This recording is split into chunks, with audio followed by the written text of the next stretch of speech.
تنويه مهم: الفيديو ده اختبار صريح عشان نشوف هل هتقدر تكمله للآخر ولا لأ.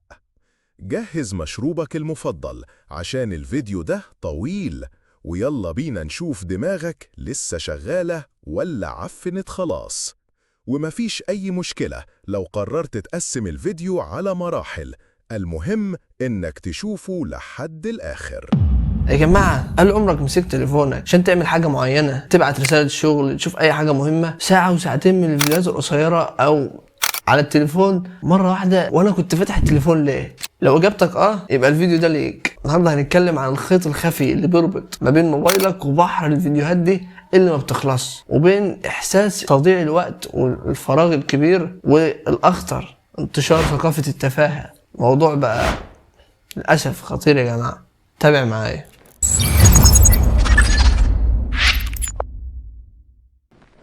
السلام عليكم ورحمة الله وبركاته، أهلا وسهلا بيكم في فيديو جديد على قناتكم شيبل تك. النهاردة هنتكلم عن موضوع مهم جدا، ولازم نكون عارفين تأثيراته السلبية وواعيين بكل المفاهيم حوالين الموضوع ده، لأن الموضوع ما بقاش منحصر في حتة معينة أو مثلا كذا شخص بس، لا، كل الوقت معاه تليفونات، كل الوقت متأثر بالموضوع ده. لازم نحل الموضوع ده برضه، مشاكله اللي هنتكلم عليها في الفيديو ده، فركز معايا قوي في الفيديو ده. أول حاجة أصلا هو إدمان الهاتف المحمول والسوشيال ميديا والكلام ده. هو يعتبر إدمان أصلا؟ يعني هو ممكن يكون حد شايفه كلام تنمية بشرية، مش عارف، استغل وقتك لتكون موزمبيقا.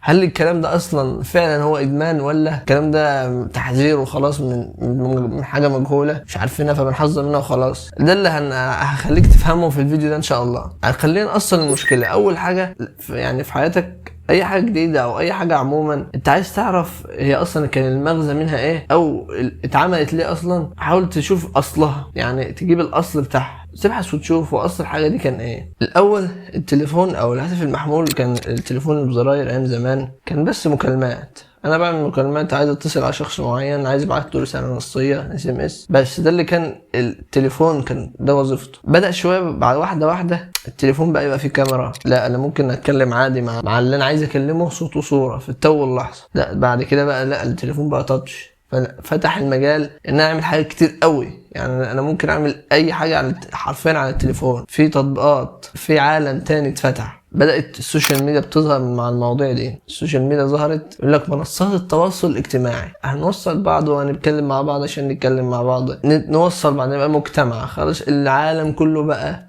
عبارة عن قرية. يقول لك العالم بقى كله خلاص احنا بقى جنب بعض، انا ممكن اكلم اي حد في اي دولة حرفيا بضغطة زر. بقى الموضوع ما عادش منحصر على فكرة المكالمات. هنا بقى ما حدش كان عارف ان اللي احنا هنوصل له ده، محدش كان عارف ان انا هشوف الشخص الفلاني اللي بيسافر وبيروح ويجي، مش عارف اللي انا اروح بيسافر ويصور نفسه قدام البحر مع عيلته مثلا او كده، بيتفشخر مثلا او منظره، فيحس ان هو اللي بيتفرج ايه ده بقى عالم حرفيا، وبقى اللي بيحكم فيه باللي بيروح اماكن حلوه مثلا او بيتفشخر بالحاجات اللي عنده، الفلوس اللي معاه. الموضوع بقى انقلب تماما على حوار فكره التواصل الاجتماعي. لا، ما يعني الفكره نفسها، الاصل بتاع اللي هم عاملينه اصلا ليها اللي هو التواصل وكده، ما عادش خلاص. يعني بالظبط زي العربيات. هو العربيات اصلا زمان، العربيات زمان هي كانت حرفيا بس وسيله نقل، بس وسيله مواصلات، بس ما فيش تاني، ما فيش حاجه تانية. انا بركب العربيه عشان اوصل من نقطة ألف لنقطة باء بس. الموضوع لا، العربيات دلوقتي بقت حاجة تانية خالص. دلوقتي بيتقاس أصلا العربية بالكماليات، بالشاشات التاتش اللي جواها، بالرفاهيات، بالتكييف، بالكروسيات، المساج، أي حاجة من بقت دلوقتي العربية العادية الوظيفة الأساسية أصلا بقت آخر حاجة كله بيدور عليها. اللي أنا العربية فيها إيه؟ العربية فيها أنا LED من قدام وشيك ولا لأ من بره؟ انا همشي بيها ازاي في الشارع كده والناس هتبص عليها؟ ايه مش عادي، رفاهيات والكلام ده مش وحش، بس كله في النطاق محدود. يعني لازم يكون في كل حاجه لها ليميت، لها حد معين. فللاسف في حاله كده ان الاصل الحاجه او المهمه الاساسيه اصلا للحاجه للاسف الناس كلها بعدت عنها. سبحان الله، الشيء بالشيء يذكر. يعني حتى نبص في سوره الواقعه ان ربنا ذكر في القرآن خافضة رافعة، يقول على يوم القيامة. يوم القيامة في حاجات كتير قوي احنا علينا قيمتها، خلينا قيمتها فوق، ويوم القيامة هتنزل تحت قيمتها ولا حاجة. في حاجات برضه، في حاجات احنا ما ادلناش قيمتها، سبحان الله يومها تبقى اعلى حاجه في القيمه، تبقى قيمتها فعلا، هتعرف قيمتها ساعتها. فيعني سؤال بديهي، هل انت تفتكر ان السوشيال ميديا والهوس والادمان على التليفون المحمول والريلز والكلام ده كله، هل هو من الحاجات اللي قيمتها هتترفع يوم القيامه ولا لا؟ الحقيقة ان الموضوع ده كبير ومشكلة اجيال كاملة. المشكلة ان الامر مش قلة ارادة منك او قلة عزيمة او كده، لا، الموضوع اصلا ان الشركات هي صممت الحاجة دي عشان تبقى كده، بس احنا ما كناش فاهمين ساعتها كده، كله خلاص احنا بنواكب يعني حتى يقولوا بنواكب المجتمع، بنواكب التطور، واحنا اصلا مش عارفين ايه الهدف. المفروض يكون في هدف وفي وعي. الموضوع ده اصلا من قبل ما هم يعني نشوف الموضوع ده من قبل ما نروح لاخره. يعني حتى في الفيلم كده اسمه سوشيال ديليما او المعضله الاجتماعيه، وانصحك جدا لو انت عايز تفهم الموضوع كله بالتفصيل، الفيلم ده يفهمك جدا، لان هم جايبين ناس من الشركات نفسها اللي عملوا اصلا حوار السوشيال ميديا والافكار اللي فيه، وفضلوا يعترفوا بالاعترافات، يعني الحاجات اللي بيعملوها في الشركات دي. تفهم بقى الموضوع متصمم ازاي بالملي ان هو يخليك تفضل اكتر قدر ممكن على المنصات دي، لان هو الموضوع ده بيترجم لهم بفلوس. انا لازم الشخص ده يقعد على التليفون ده مده طويله بحيث هضمن ان هو هيفضل قاعد، واضمن ان الفلوس هتجيلي. يعني المنصات دي مش ادوات محايده، يعني المنصات دي اصلا معموله مخصوص عشان تتلاعب بسلوك المستخدمين اصلا. طب لحظه كده، هو الموضوع ده بيحصل ازاي؟ العلماء بيسموا اللي بيحصل ده في دماغك هو اسمه الدوبامين لوب او دايرة الدوبامين. تقول له لحظة كده، ايه الكلمات الانجليزي دي؟ مش وضح يا محمد. حاضر. بالراحة خالص. هنرجع بقى لفكرة التأصيل اللي احنا كنا قلنا عليها في الأول، يعني ناخد أصل الحاجة ونفهمك عن طريقها. أيام زمان كان الإنسان العادي البدائي عادي، الموضوع اللي هو لسه على الفطرة، لسه ما تمش التلاعب بفطرته وبدماغه. كان الموضوع إن هو بيعمل حاجة فدماغه يكافئه على الحاجة دي. هو كان عنده هدف معين، هو عايز يستمر على الحياة. أنا دلوقتي أي حاجة هتشتتني عن الهدف ده أنا برميها على جنب، أنا لازم عندي الهدف ولازم هوصل. مثلا أيام زمان خالص، لو هنتكلم عن الناس البدائيين ايام زمان، اللي هو كان هدفه بس ان هو يجيب الفريسه عشان ياكل عشان يعيش، ده هدفه. اي حاجه كانت تشتته عن الموضوع ده خلاص ارمي، انا مش عايز. فكان لما هو فعلا بيروح ويجيب الفريسه دي، دماغه يكافئه بايه؟ بهرمون الدوبامين. هو ده اللي بنتكلم عنه. هرمون الدوبامين يطلع يحسسه بالسعاده والفرح وان هو فعلا يستحق، في شعور جميل بالسعاده. ده ايام زمان كايام ومش فتره مش من بعيده، يعني اتكلم مثلا 30 40 سنه. انا مثلا هو هذاكر ورايا مذاكره، انا هذاكر مثلا ذاكرت كذا، اخر اليوم او اخر المذاكره انا عارف ان انا ذاكرت كذا، تحس ان انت ايه، دماغك فرحان، انت حققت حاجه، عملت انجاز، فدماغك فرحان. ده طبيعي، ده المفروض الانسان الطبيعي. اي حاجه بتاخد وقت مجهود فعلا بتحتاج تركيز وتعملها، دماغك يحسسك بالسعاده عن طريق الهرمون ده، هرمون الدوبامين. دلوقتي بقى مصادر الدوبامين دي ما عادش مقتصره ان انا مثلا اروح الجيم هعمل التمرين هحس بالسعاده بالفرحه بعدها، او هذاكر او هعمل انجاز او هعمل اي حاجه هحس بالفرحه بعدها بسبب هرمون الدوبامين. دلوقتي عاد في مصادر كتير جدا للموضوع ده. بقى الموضوع مش مقتصر على المجهود والتعب والتركيز والحاجات الصحيحه فعلا اللي بتبنيك. دلوقتي بقى الموضوع خلاص، انا حرفيا كل سكرول في شوت دوبامين كده بيتفرز في المخ فاحس بالسعاده. لا، الموضوع جميل اهو، والموضوع رخيص ومش متعب ولا محتاج تركيز ولا محتاج مجهود. خلاص الموضوع كده كل سكرول شوت دوبامين. فالموضوع لا، المخ يفرح، او الموضوع ده بسهوله، رخيص، مفيش فلوس، مفيش مجهود، مفيش تعب، اديني كتير منه. المخ بيطلب تاني ويطلب تاني، يفضل قاعد بالساعات بقى، لان اللي خلاص الموضوع بقى حلو، مفيش تعب مفيش مجهود، انا فرحان، الدوبامين بيجيلي بسهوله.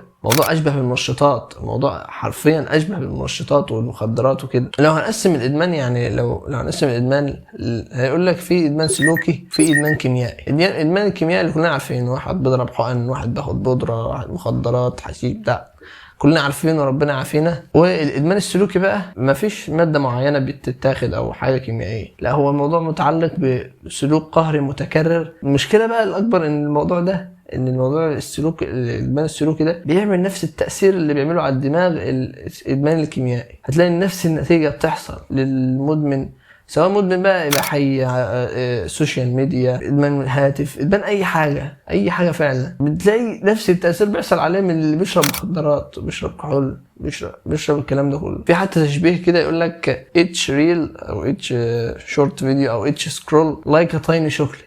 يعني حرفيا كانه الريل واحده او الفيديو الواحد او السكرول الواحده كانك كل مره كده ايه حد بيديك حته شوكولاته. وهنا بقى المشكله ان المخ ما بيفرقش بين الدوبامين الرخيص اللي بيجي من المصادر الرخيصه والدوبامين اللي بيجي من المصادر زي الجيم او التمرين او المذاكره او التعب والمجهود. نفس التاثير بيحصل في المخ سواء من ده او من ده. وكده للاسف سواء كده جاي من المصدر الرخيص او من المصدر الصحيح هو الدوبامين اتفرز خلاص. هو المخ افرز الدوبامين فيبدا المخ يقارن هو ايه الاسهل ده ولا ده، فاكيد ده، فيبدا يطلب منه كتير، يطلب منه تاني وتالت ورابع، بالظبط زي فكره المخدرات والمنشطات والكلام ده. والمشكله الاكبر ان خلاص هو المخ بدا يتعود على الموضوع ده، يتعود على الحاجه اللي بتيجي بسهوله، فهتيجي انت تشده ناحيه الصعب او تيجي تذاكر، تيجي تعمل مجهود، تتعب في حاجه تلاقي ان الموضوع صعب، فتبدا المخ يضحك عليك، يوصل لمرحله تسويف ان هو ايه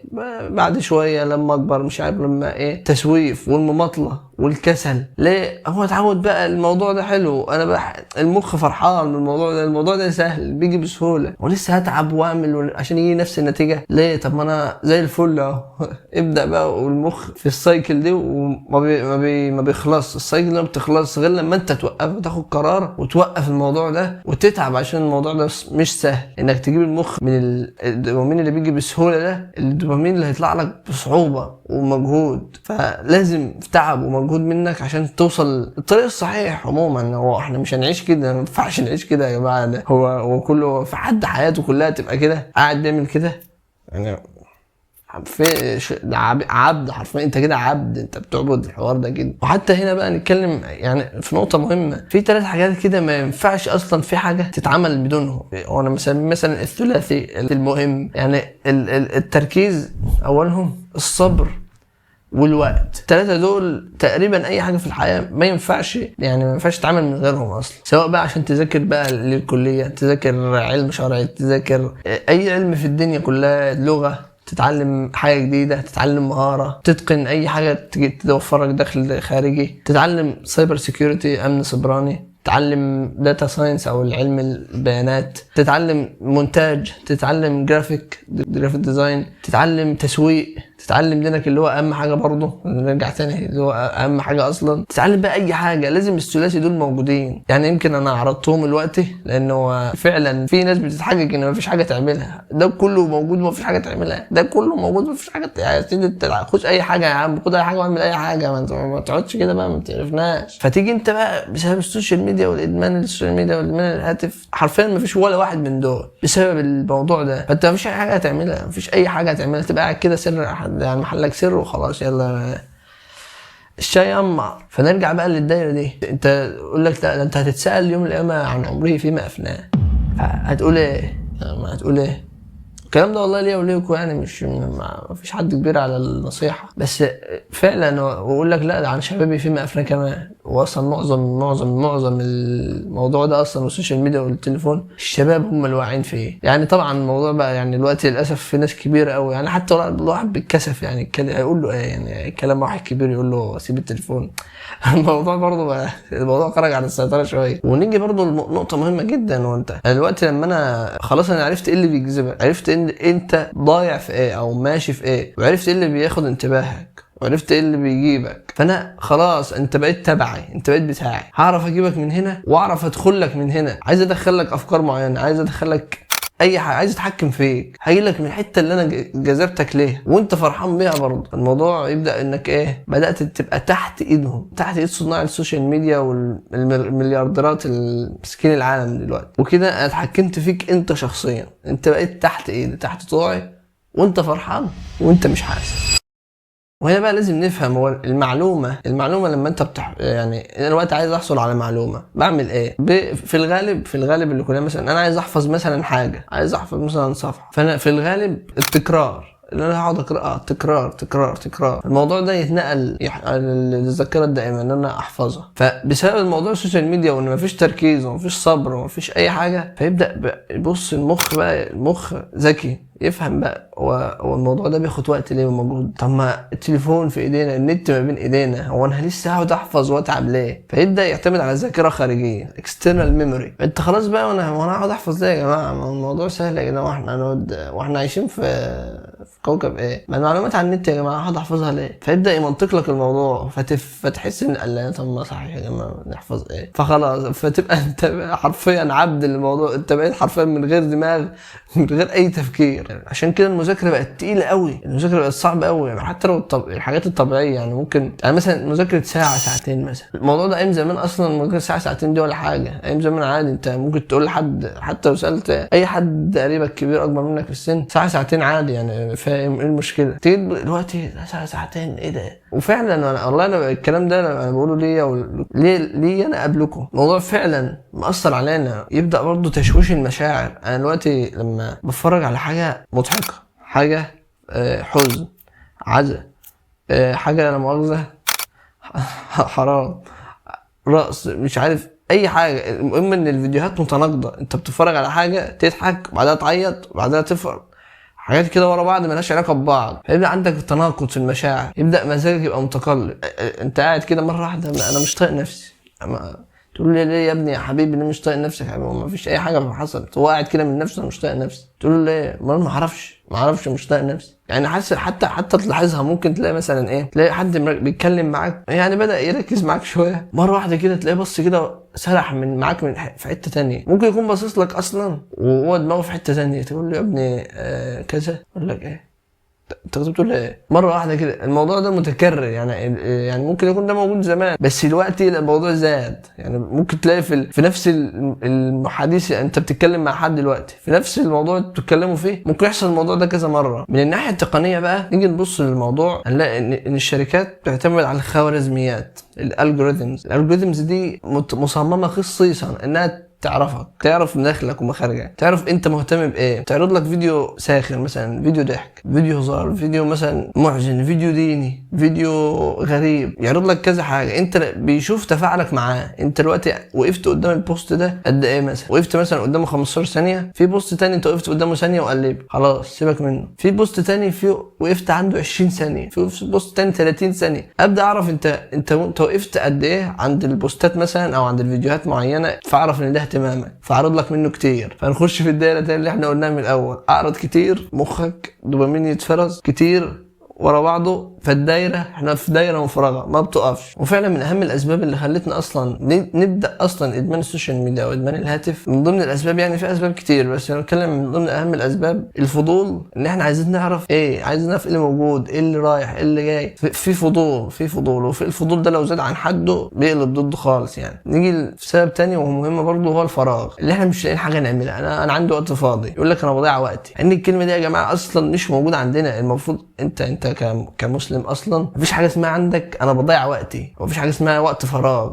مفيش حاجه اسمها كده اصلا. المصطلح ده يعتبر جديد على الامه اصلا، يعني امتنا اصلا مفيش الكلام ده فيها اصلا. يعني حتى تيجي تبص صوره الشرح اللي بنقراها كلنا عشان ننجز في الصلاه دي، فيقول لك ايه، فاذا فرغت فانصب. يعني ايه فاذا فرغت فانصب؟ اذا خلصت اعمالك الدنيويه اللي انت بتعملها، اللي انت لازم تعملها، في حاجات، في اكل عيش، في شغل، في كده طبيعي انت هتقضي فيه وقت، بعدها بقى تبدا تقول ايه انا عندي وقت فراغ. هنا الايه تقول لك ايه بقى، فاذا فرغت فانصب. انصب دي يعني ايه؟ يعني جد في العباده، اتعب في العباده، مش فانصب ريح وانتخ. فالفكره اصلا ان احنا ما عندناش حاجه اسمها اضيع وقتي، لان اصلا مفيش وقت يضيع. وكمان اصلا احنا محتاجين فعلا، يعني كلنا محتاجين نتعلم حاجات كتير قوي. يعني مثلا انا بتكلم عن حالتي مثلا، حاله الجيل بتاعي، احنا معظمنا كان تربيه وتعليم العام مش ازهر، يعني كنا في العام. يعني سلك التعليم اللي احنا كنا ماشيين فيه حاجات كتير قوي. الواحد لما كبر وشاف متطلبات الحياه وشاف ظروفها، بدا يعرف ان في حاجات كتير قوي ما تعلمناش اصلا في المدرسه او في التعليم. يعني عموما انت بتتكلم مثلا في 6 سنين ابتدائي، 3 اعدادي، 3 ثانوي، اللوكشه دي على بعضها ما احنا ما اتعلمناش فيهم حاجات كتير قوي، وحاجات مهمه اصلا ما ينفعش ما حدش يتعلمها. يعني اصلا من اسمها التربيه والتعليم. اولا احنا ما بنترباش في المدرسه، حط ده على جنب، ده اول حاجه. تاني حاجه الدين، احنا تقريبا ما نعرفش اي حاجه في ديننا من ناحيه المدرسه. انا يعني اتذكر ان احنا ممكن 90% مننا اصلا معلومات الدينيه من شخص كان ماشي في الشارع قال له حاجه، شخص شافه في الجامع قال له حاجه. مفيش اي يعني قاعده صلبه كلنا واقفين عليها، واخدين اساسيات الاسلام او اساسيات الدين، اللي هو ايه ما لا يسع المسلم جهله زي ما بيقولوا. يعني اللي هو ما ينفعش مثلا يعني في دكاتره مثلا في الطب مثلا في حاجات الواحد لا يسع الطبيب جهله في حاجات اصلا في الطب. يعني ما ينفعش دكتور يتخرج وهو ما يعرفش الكلام ده مثلا. في حاجات معينه تبقى كده لازم بالظبط كده زي المسلمين بالظبط. في حاجات ما ينفعش المسلم سواء كان عالم جاهل مش عارف لازم يكون عارفها. في حاجات كده احنا ما عرفناش الكلام ده خالص. فانت بتتكلم في وقت فراغ ايه؟ ما انت الوقت الفراغ ده ما انت تستغله في الموضوع ده. تاني حاجه الفلوس والاداره، يعني اداره الفلوس. يعني تلاقي مثلا واحد فعلا ناس كتير ده الموضوع ده مره واحده هو جاله فلوس، يعني هو مثلا ورثه او ايا يكن هو جاله فلوس، هتلاقيه يقول لك هو انا اعمل ايه؟ يعني في ناس اصلا كتير يقول لك يا لو معايا كم مليون مش عارف ايه، وانت لو اديتهم له دلوقتي هيقول له طب اعمل بيهم ايه؟ فالحته دي عندنا كلنا حتى لو معكش فلوس او انت حتى بشغال موظف عادي وبتاخد مرتب عادي كل شهر، لازم يكون في اداره للموضوع ده. احنا ما خدناش الكلام ده خالص، ما خدناش حتى اساسيات اداره الاموال او الحاجات البسيطه. انا ما بتكلمش في الشركات او كده، انا بتكلم في حاجات البسيطه كل شخص يكون عارف. ما خدناش حاجه زي كده. ثالث حاجه السوفت سكيلز او المهارات اللي بيقولوا المهارات الناعمه، يعني فالتواصل مهارات التواصل مهارات التعامل مفيش خالص. عارفين في ناس كتير قوي حتى تلاحظها ممكن تلاقي الشاطر او اول واحد هتدفعه ده تيجي تعامله ما تعرفش تعامله، تلاقي يعني ايه في حاجه غريبه، تلاقيه مش عارف يتعامل معاك عادي انت طبيعي عادي. يعني في ايه بتلاقيه ما بيعرفش يتعامل معاك، مثلا يخاف او في حته رهاب مثلا او حاجه شبه كده، لان هو ما اتعلمش ازاي يتعامل مع الناس. مفيش حد فينا اتعامل ازاي يتعامل مع الناس، وازاي مهارات العرض، ازاي انا لو عندي فكره عايز الفكره دي اقنع بيها حد انا ازاي اقنعه مثلا، وهكذا بقى.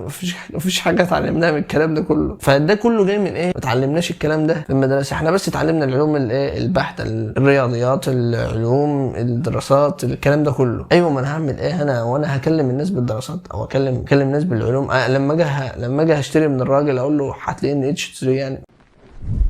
لحظة كده، الكلام ده مش معناه تقليل من العلوم البحتة والنظرية، بل بالعكس دي ليها أهمية كبيرة جدا في حياتنا. بل المقصود من الكلام أن يكون التعلم تجربة متكاملة متوازنة تنشئ الأجيال للتعامل بشكل صحيح مع الحياة وظروفها. فانت ما تقوليش انت عندك وقت فراغ. انت عندك الاربع حاجات دول الخمس حاجات دول، انت اصلا لو اشتغلت عليهم في اجازه انت محتاج سنين عشان تحاول تشوف، او مش محتاج سنين، محتاج فتره بحيث انك تعوض الفرق ده. انت في كذا حاجات كتير انت ما اتعلمتهاش في المدرسه. ما تقوليش بقى انا عندي وقت فراغ. الوقت ده لازم تكتسب الحاجات دي فيها. لان ده حتى كله يقول لك لازم يكون عندك ايه وظيفه تانية او حاجه تانية ليك. انت ما تكونش شغال في حاجه واحده بس، لازم يكون حاجه تانية ليك معينه بحيث انك لو لا قدر الله دي وقفت دي تشتغل، بحيث ما تقفش الحياه ما بتقفش. نيجي بقى للثمن الحقيقي اللي احنا بندفعه قصاد المهزله دي او الادمان السوشيال ميديا او الادمان الحاجه دي. لان مفيش حاجه ببلاش، مفيش حاجه في حياتك كده بتروح كده من غير ثمن. فالثمن الحقيقي فعلا اللي احنا بندفعه هو وقتنا وتركيزنا في اي حاجه عموما. يعني يا جماعه تعالى نتخيل ان انت بتقعد ساعتين في اليوم. طبعا انا عارف انه قليل قوي، بس يعني تخيل ان انت بتقعد كل يوم ساعتين على التليفون بس. تعال نحسبها كده، الساعتين دول في اليوم يعني 14 ساعة في الأسبوع، يعني 60 ساعة في الشهر، يعني 720 ساعة في السنة. يعني تيجي تحسبه 720 ساعة يعني شهر في السنة، 720 ساعة يعني شهر كامل قاعد بتعمل كده. يعني تخيل بس ايه ممكن تعمله في الشهر الكامل ده. انت ممكن تقرأ 30 كتاب، ممكن تبدا تتعلم لغه جديده، يعني ممكن حتى يعني تقعد مع الاشخاص اللي انت بتحبهم اصلا. يعني في ناس كتير اصلا قاعدين وقته بس كده قاعد حتى مع قرايبه او مثلا مع اصدقائه قاعد كده، وحتى هم بيكلموا ولا اي حاجه. يا حبيبي في ايه واحنا هنعيش كده يا جدعان؟ فالموضوع تضييع وقت، اصلا وقتك هو عمرك اصلا. حتى فعلا انت تيجي تبص لو حسبناها كده، لو انت قعدت على الريل الواحده او الفيديو الواحد القصير 15 ثانيه، فانت حرفيا هتقعد في ساعه بس على 240 فيديو. في مخ يستحمل كل الضغط ده، كل المعلومات دي. حتى زي لو انت بتقول انا بتعلم منه او انا يعني بتقول كده وخلاص، يعني بتتحجج بكده. في عقل 240 ريل او فيديو عن موضوع مختلف، كلهم مواضيع مختلفه في ساعه، مستحيل. يعني حتى هم يسموها الاتنشن ايكونومي او اقتصاد الانتباه. بقيت الشركات بتلعب على انتباهنا او تفكيرنا اصلا. يقول لك هي دي السلعه اصلا اللي احنا بنشتريها منك، احنا بنشتري انتباهك او تشتري وقتك. حرفيا ده اللي بيحصل. حتى بقينا مكسلين نركز. حتى في مصطلح جديد كده يعني في السنتين اللي فاتوا ظهر اسمه البرين روت او التعفن الدماغي. الخبراء وصفوا يعني اطلقوا المصطلح ده، بيوصفوا بيه حالة التدهور العقلي والفكري اللي بتحصل لك بسبب الاستهلاك المفرط للمحتوى التافه او المحتوى اللي ملوش لازمه. حتى هو في مجلة اوكسفورد كان المصطلح ده كان هو مصطلح العام في 2024. الموضوع حقيقي، الموضوع موجود. نفس الوقت انت حتى لو انت بتقول ان انا بتفرج على حاجات مفيده مثلا، ما بتفرجش على رقص او هكس حاجات هايفه، برضه ده مش تعلم حقيقي. ده بيوهمك انك تتعلم اصلا، يعني حرفيا تعليم وهمي. انك هو في حد بيبني بيت بيحط طوبه في كل جدار كده بنيت البيت؟ حرفيا ده اللي انت بتعمله يا سيدي.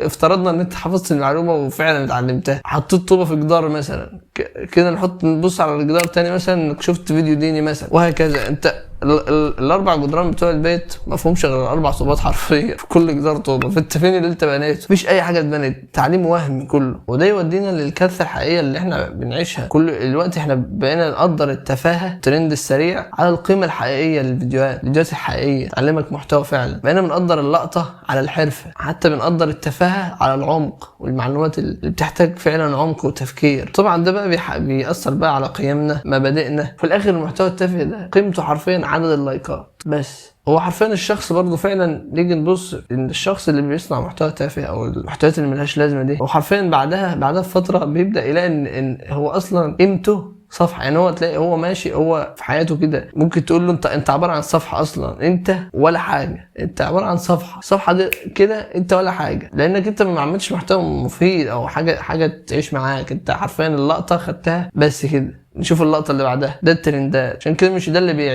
بيعيش فعلا الحاجه الحقيقيه اللي انت بتتعلمها. والموضوع مش بس وقت وتركيز وفعلا وانك تتابع الحاجه الصح، لا، الموضوع بقى ليه اخطار واثار سلبيه على الصحه، سواء النفسيه او البدنيه. حتى في متلازمه اسمها تكست نيك، متلازمه الرقبه التقنيه. المتلازمه دي عباره عن ايه؟ انحناء الراس المستمر. انت عامل كده قدام التليفون، انحناء الراس المستمر ده يعمل متلازمه، ويعمل فعلا في ناس كتير بقى عندها ظهرها كده من ورا، تحس فعلا في انحناء شديد. حتى ال WHO منظمه الصحه العالميه بتقول ان تقريبا 60% من المراهقين بيعانوا من المرض ده. حتى بقى في وقت اجهاد العين الرقمي، الديجيتال اي سترين، عينك بتتعب لانك بتركز وقت طويل على الشاشه، بيجي لها جفاف. انت مش قاعد تعمل كده، انت قاعد تعمل كده، عينك ثابته ما بتتحركش، ما بتقفلش تفتح. فده يسبب لها مشاكل وجفاف. والجفاف اكيد بقى الدكاتره فاهمين الجفاف ده ممكن يعمل ايه في جفاف العين. حتى الصداع المزمن، زي ما احنا كلنا فعلا الصداع بقى مزمن، في ناس كتير قوي عندها الصداع المزمن ده. حتى الابهام بيحصل، الاوتار اللي فيه بتلتهب، بقى فيه ثامب تندونايتس، حاجات سبحان. يعني الموضوع ما عادش مقتصر بس على حوار التركيز وبتاع، صحتك بتتاثر. حتى الضوء الازرق اللي بيطلع من التليفون، في دراسه جامعه هارفارد بتقول ان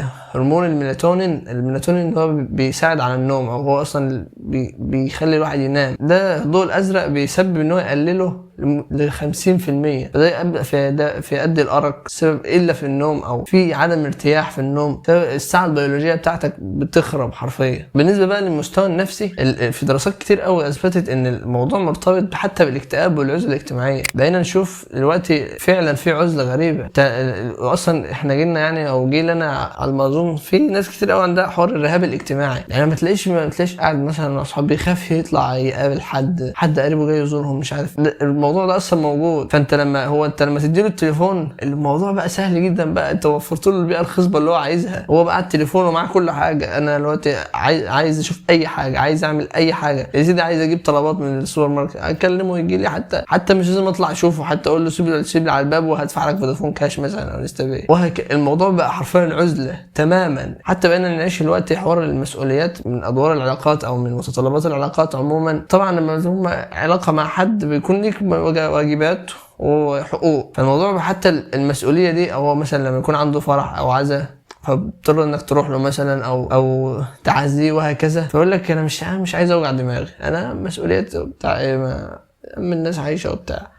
فالموضوع كله يقلب عزله بشكل غريب، وحده واكتئاب مفيش بعد كده. وللاسف كل العوامل بتعزز من الموضوع ده، موضوع العزله. يعني لو شوف الوقت نظارات الفي ار والاي ار، يعني الموضوع حرفيا انا عايش كل حياتي لوحدي. انا حتى لو عايز يعني حرفيا اعمل مجتمع عن طريق مثلا الفي ار او الاي ار دي، هعمل اللي انا عايزه، اعيش مع ناس مختلفه اصلا. يعني في النظارات والناس اللي متابعه الحوار ده هتفهم. وطبعا والله يعني الله يمسيه بالخير يا دكتور حازم، يعني يقول لك انت لو لوحدك انت مصاحب الشيطان، مفيش كلام. انت لو لوحدك انت مصاحب الشيطان. وده بقى خلى الموضوع يبقى اوحش. يعني انت دلوقتي بدل ما كنت هتعالج مثلا عنده الرهاب الاجتماعي، لا هو بقى عنده الرهاب الاجتماعي وعايز تعالج اصلا حوار الادمان التليفون وادمان العزله دي. حتى في احساس اسمه فومو fear of missing out، او الرهاب او الخوف انك تفوت حاجه مهمه، انك تخاف انك تفوت حاجه مهمه. الموضوع ده موجود ايه، اللي هو دايما افتح التليفون اشوف ايه اللي موجود، ايه اللي فاتني، في حاجه فاتني ولا لا. الموضوع ده موجود قوي بالنسبه لنا. في مصطلح جديد اسمه نوموفوبيا او نو موبايل فون فوبيا، اللي هو رهاب فقدان الموبايل، انك حرفيا مش قادر انك تقعد من غير التليفون. يعني انت لو خرجت مشوار ممكن او سافرت في مكان ونسيت التليفون، هيحصل لك حاجه هيجي لك حاجه حرفيا. يعني في دراسه كانت معموله كان لو ان تقريبا 53% من الناس او المراهقين بيكونوا حاسين بقلق حقيقي فعلا لما ما يكونش معاهم التليفون، لما بيكونوا ناسيين التليفون مثلا. الموضوع مش هزار يا جماعه. وعايز اقول لك برضه حاجه، يعني طباخ السم مش بيدوقه. يعني تيجي تبص مثلا على مارك زوكربيرج صاحب شركه ميتا اللي هي ماسكه الفيس والانستا والواتس وكل الكلام الحلو ده، كان في مقابله طلع فيها كده وقال البنات اللي هو او اولاده ما بيستخدموش التطبيقات دي تماما، هم ممنوعين عنه. والتليفون حتى استخدامه يكون بوقت معين باستخدام معين. يعني شوف حتى هو فاهم التاثيرات الضاره اللي بتحصل، مش عايز ان حد قريبه وحد يهمه فعلا كل التاثيرات دي عليه. انا مش عايز اعدلك بقى الامثله، ستيف جوبز بقى وكل كبار التكنولوجيا حرفا نفس النظام كده. انا مش هخلي ولادي يقعوا في الفخ اللي احنا عاملينه للناس. حتى في حاجه اسمها انفينيتي سكرول، او اللي هو الايه السكرول لا نهائي، انك تقعد تعمل كده بشكل لا نهائي. يعني انت لاحظت حتى، يعني انت حرفيا لو قعدت اليوم كله تعمل كده، مش الفيديوهات دي ما بتقفش، صح؟ يعني مش هيجي يقول لك مثلا ايه لقد نفذ الفيديوهات مثلا، صح؟ الموضوع ده هو لسه كانوا مخترعينه من فتره قريبه. يعني حتى في الفيس يعني كان موجود من زمان. حتى لو من اول خالص كنت تيجي تنزل في البوستات كتير يجي تحت يقول لك لقد نفذ او يقول لك ايه اعاده تحميل عشان ترجع تاني تتحمل من اول وجديد. فالموضوع ده ما عادش موجود. لو لاحظتوه ما عادش موجود، انك بتعمل كده وقعدت طول يومين مش هيقف. اللي مخترع الحركه دي اصلا بيقول لي اعتذر، طلع في بيان رسمي واعتذر، يا جماعه انا بعتذر لكم حرفيا. ده اللي بقى يعني اللي اخترع الخاصيه دي. وطبعا جاب ارباح كبيره قوي للشركات ساعتها، بس دلوقتي ندم على اللي عمله واعتذر للناس. حتى الاطفال، يعني تيجي تبص الاطفال الموضوع بقى معاهم برضه شديد قوي. يعني اللي عنده طفل فعلا عارف لا انت يعني ايه انت تاخد التليفون من ابنك. لو قاعد على التليفون او حاجه وخدته منه، هو طفل انت بيقلب الدنيا كلها.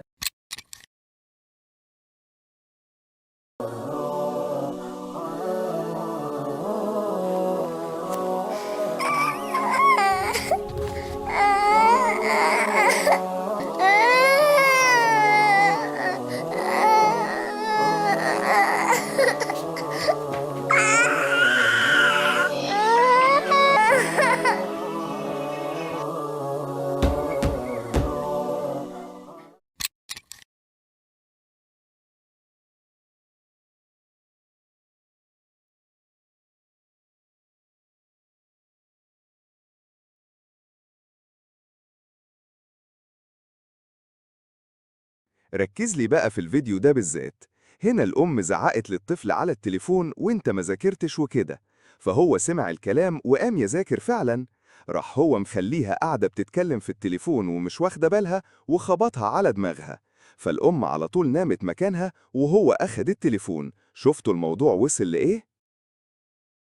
الاطفال حرفيا بقى ده بيؤدي حاجات كتير قوي في السن ده.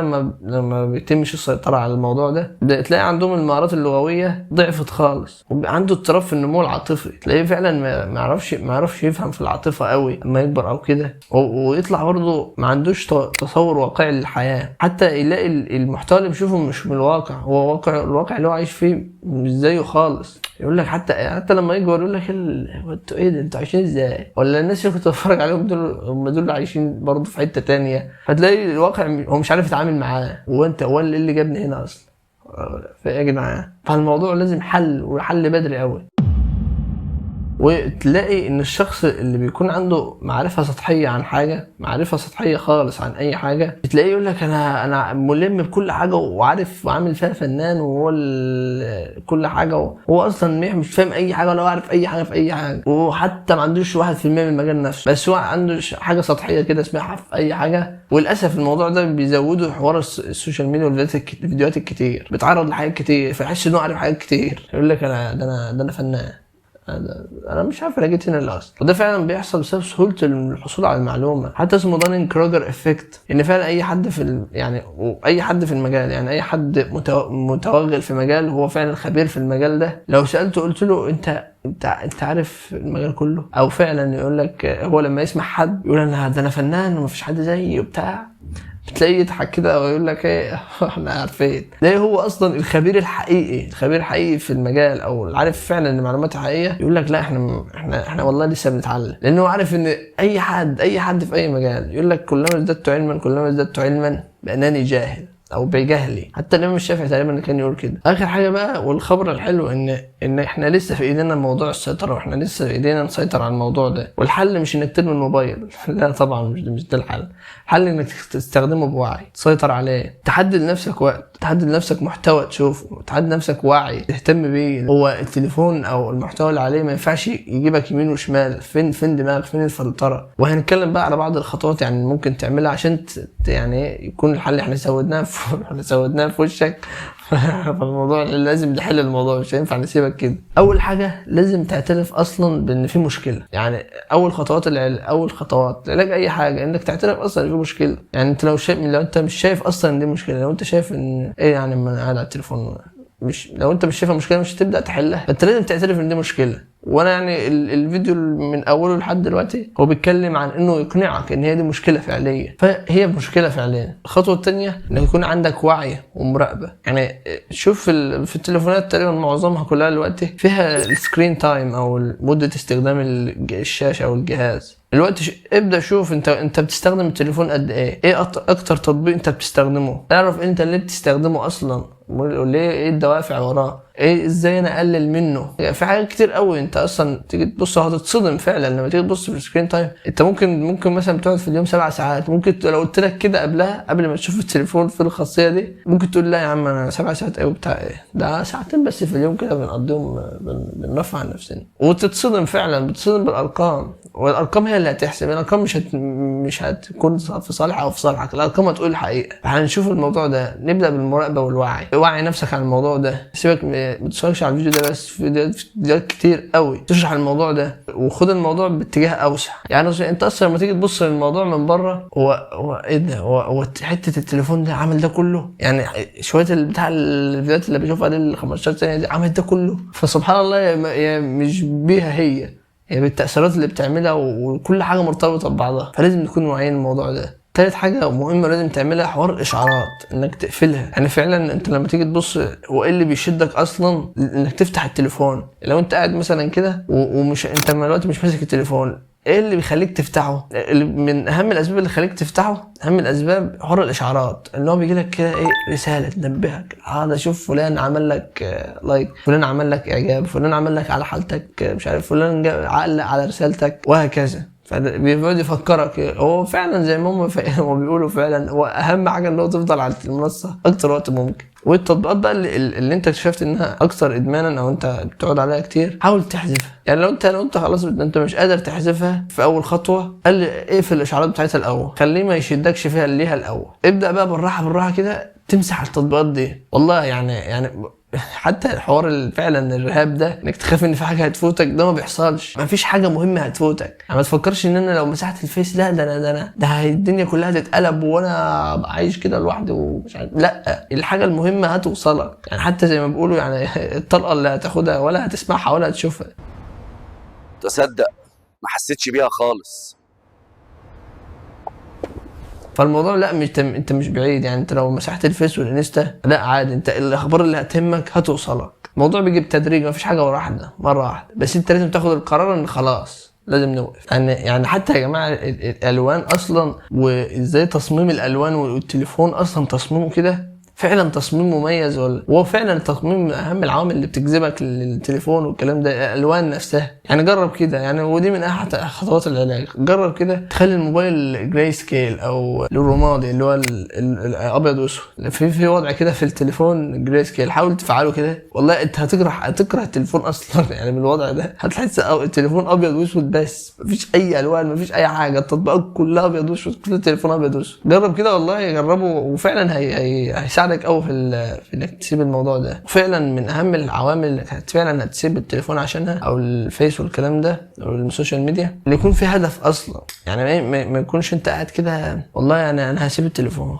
بس برضه انت ما تعرفش اصلا انت هتسيبه ليه. لا انا عايز اركز مثلا، لو انا داخل ثانويه مثلا انا عايز اركز في الثانويه، ده هدف مثلا الثانويه مثلا، خلاص انا داخل وهركز، فتبدا بقى تسيب التليفون عشان. فانت لو ما سبت نفسك من غير هدف في الحياه او في الوقت ده عموما، في الوقت اللي انت عايش فيه دلوقتي، لا انت هتقع لان الموضوع لازم في حاجه بتحركك، مفيش حاجه بتحركك انت مش موجود اصلا. وفي تطبيقات زي فورست لو تجربوه حلو برضه يعني الموضوع ده. وفي تطبيقات دعم كتير، يعني تطبيقات كتير قوي نزلت بسبب بدأ شويه الموضوع ينتشر وعي استخدام السوشيال ميديا وكده. في ديجيتال مينيماليزم برضه، وفي تطبيقات كتير جدا يعني الموضوع ده. واهم حاجه املى الفراغ. احنا افترضنا ان انت خلاص سبت التليفون فعلا ما بتعملش عليه حاجات غير الحاجات المهمه، او ادمانك قل خالص والموضوع بقى خلاص لازم بقى الموضوع الوقت اللي خلاص انت سبت فيه التليفون بقى فاضي في حياتك، الوقت خلاص بقى فاضي ما فيهوش حاجه، لازم تملاه. لو ما مليتوش بقى الموضوع هيطفح عليك تاني وهيرجع تاني، لازم تملاه. يعني سبحان الله فعلا ان لم تشغل نفسك بالحق شغلتك بالباطل. الموضوع بيجي بالتدريج، فلازم اهم حاجه الصبر في الرحله دي، يعني اهم حاجه. ولو هتقول لي هعمل ايه، يعني هقول في فيديو كده باشمهندس احمد ابو زيد كان عامل 19 حاجه تقدر تعملهم في الوقت اللي انت هتسيب فيه التليفون، يعني 19 حاجه. فانت مالكش عذر، انت بقى عارفين مالكش اي عذر. 19 حاجه هسيب لك الفيديو او هظهر لك في الاي هنا او هنا، وهسيب لك برضو ان شاء الله في الديسكربشن.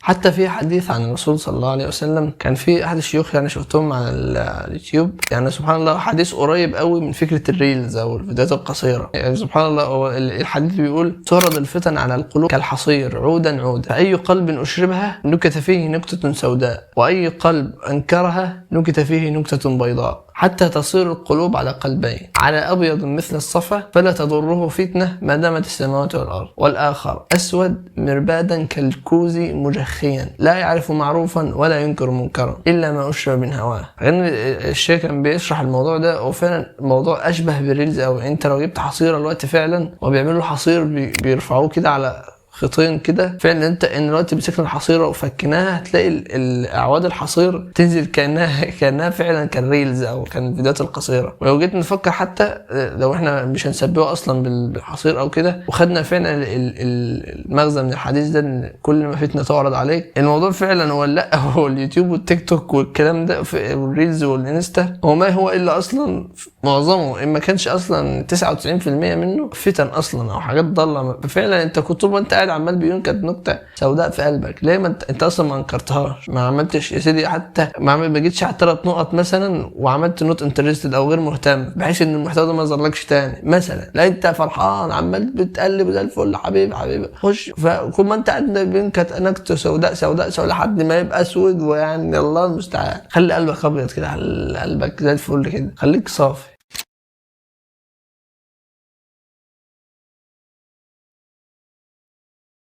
وفي الاخر يا جماعه يعني بصوا، الفيديو اللي انا بعمله ده او الكلام عن الموضوع ده بالذات، الموضوع فعلا يعني مش عارف، هو في مؤشرات كتير وفي حاجات كتير تقول لا ان الارض بتتجهز لحاجه، يعني في الارض بتتجهز لشيء. هو ايه الله اعلم، هو امتى الله اعلم برضه، السنين الجايه، الشهور الجايه، الاسابيع اللي جايه متعرفش. بس الفكره ان كلنا اللي غافلنا او اللي فعلا مش مخلينا مركزين مع الموضوع ده ومش حاسين بيه، ناس كتير مش حاسه، هو اصلا التليفونات والكلام ده. المعظم بنتكلم في المعظم. حتى يا سيدي لو انت اي حاجه فعلا شغلاك عن الموضوع ده وانك تفكر، فالتليفونات وقتها ده لما انت هتسيبه هيبقى عندك وقت تفكر وتتامل. لا والله بتقرا المؤشرات بقى في الحياه، تقرا تشوف لا ده في كذا بيحصل، لا احنا المفروض نفوق. ففعلا الوقت انت هتسيبه من التليفون ده هيفيدك جدا، لان هو اصلا مش موجود. ليه؟ لان التليفونات واخداه، او يا سيدي كل واحد ابتلاءه ويحطه بقى. في ناس التليفونات واخداها، في ناس الاباحيه واخداها، في ناس شهوه المال واخداها، في ناس بتفكر في حاجات تانية وشغلاها اكتر، في ناس اولادها شغلاها، وهكذا بقى. كل واحد يحط ابتلاءه في الموضوع ده. والفكره الاهم انك لازم تكون جاهز، يعني ما تعرفش لا لو في حاجه جايه ما اعرفش ايه خلاص، لا هو انت المفروض تكون جاهز دايما لاي حاجه هتحصل. الوقت اللي متاخد ده منك في التليفون او في اي حاجه بقى الغلط انت بتعملها، انت لازم توظفه في التفكير ده والتامل وقراءه الواقع وقراءه المؤشرات. فلعل الفيديو ده يعني يمكن يصلح حاجه عندك يعني. وللاسف يمكن الفيديو محبط شويه، او يعني مش محبط، هو بيعرض حقائق صادمه. وفعلا الموضوع فعلا لو حد مغيب عن الحاجات دي كلها يقول لك ايه ده، هو كل ده حصل امتى، ولا انتوا بتقولوا ايه؟ ففعلا الموضوع صادم شويه، بس لازم نتكلم ونوعي بالكلام ده. اصل يا جماعه احنا لو فضلنا كده يعني حرفيا ممكن نقوم من النوم كلنا يعني براس بقر، يعني بني ادم براس بقر حرفيا. ما ده اللي يحصل مع ده، ما عادش حاجه تاني. هو انت لو ده مش موجود وفي نفس الوقت ولا في وقت ولا في تركيز ولا في اي حاجه، انت عايش ليه بقى؟ فين يا سيدي الهدف من حياتك اصلا؟ وانت عايش ليه؟ في النهايه يا جماعه الموضوع ده احنا مش ضد التكنولوجيا، احنا مش ضد التطور وان العلم فعلا يأثر على حياتنا، بس احنا ضد ان وقتنا واغلى ما يعني اغلى ما نملك يضيع كده. يعني اغلى ما نملك وقتنا وعقولنا يعني. فانت هو انت عايز عندك ايه تاني اصلا؟ ما تسمحش الخوارزميات ان هي اللي تحدد قيمتك او تحددك انت، او تحدد قيمه وقتك. انت اللي تحدد وانت اللي تقرر فعلا، ما تكونش عبد الحاجه كده. ولو يعني محمد صلاح كان يقول لك انت اول المخدرات، فانت اول من تليفونك. لو الكلام ده لمس فيك حاجه او عجبك، فما تنسناش من دعائك. واشوفكم على خير باذن الله. السلام عليكم. يا جماعه صحيح، عرفتوا بقى ليه الحاجة كانت تقول لك كله من التليفون؟ هو التليفون كله من التليفون. عرفت ليه بقى؟ هروح اعتذر لها بقى.